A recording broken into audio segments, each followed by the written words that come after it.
жаным. Бүгін мен эстрада театры гитар «Мы родом из СССР» динатта челленджі әрчімтен тұттым.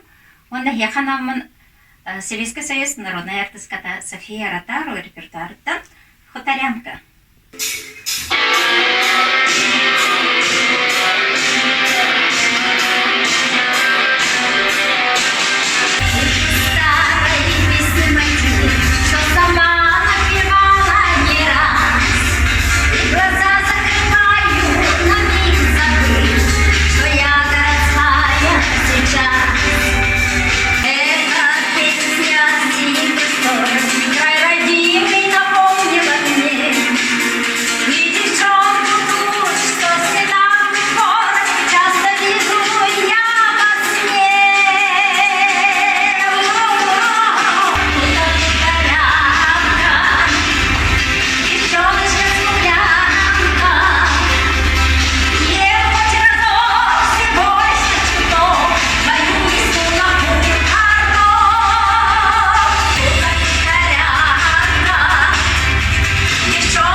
Онна салгы челлендж пыны табын айгылаңы.